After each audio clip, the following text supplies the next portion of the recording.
Mapagpalang araw po sa inyong lahat. Ngayon po ay araw ng Miyerkules, ika-26 ng Agosto.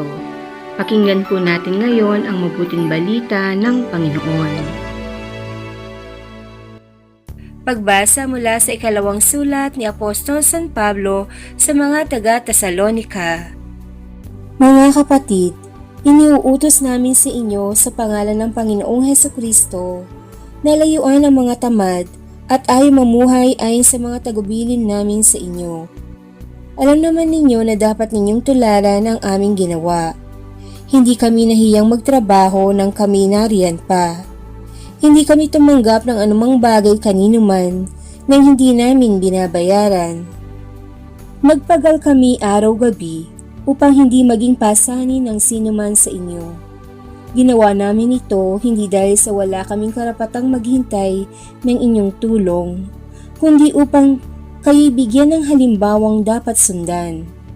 Nang kasama pa namin kayo, ito ang tagubiling ibinigay namin sa inyo.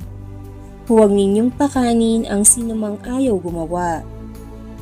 Ang Panginoon na bukal ng kapayapaan ang siya nawang magkaloob sa inyo ng kapayapaan sa lahat ng pagkakataon.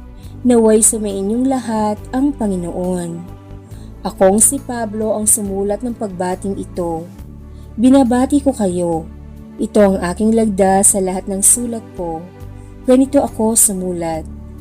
Naway sumainyong lahat ang pagpapala ng ating Panginoong Hesukristo. Ang Salita ng Diyos. Salamat sa Diyos. Salmong tugunan, mapalad ang sumusunod na taong may takot sa Diyos. Mapalad ang bawat tao na sa Diyos ay may takot. Ang maalab na adhikay sumunod sa kanyang utos. Hindi siya magkukulang sa anumang kailangan. Ang buhay ay maligaya't uunlad ang kanyang buhay. Mapalad ang sumusunod na taong may takot sa Diyos.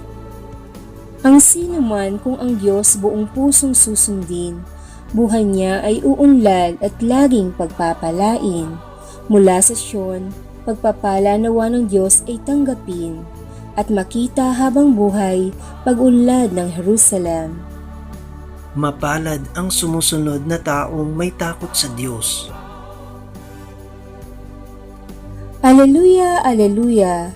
Lubos na magtatamasa ng pag-ibig ng Diyos Ama ang sumunod sa anak niya. Aleluya, aleluya!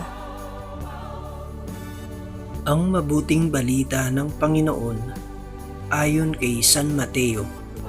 Noong panahong iyon, sinabi ni Jesus, "Saaban ninyo, mga eskriba at mga pariseo, mga mapagpaimbabaw.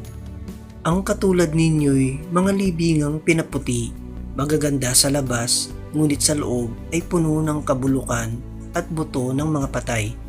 Ganyang-ganyan kayo, sa paningin ng tao ay mabubuti kayo, ngunit ang totoo, punong-puno kayo ng pagpapaimbabaw at kasamaan. Saaban ninyo, mga eskriba at mga pariseo, mga mapagpaimbabaw. Ipinagtatayo ninyo ng mga libingan ang mga propeta at ginagayakan ang mga puntod ng mga taong namuhay ng matuwid.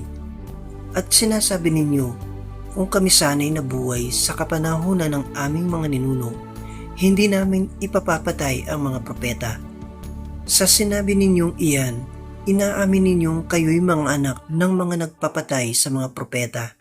Sige, tapusin ninyo ang pinasimulan ng inyong mga ninuno." Ang mabuting balita ng Panginoon. Pinupuri ka namin, Panginoong Hesukristo.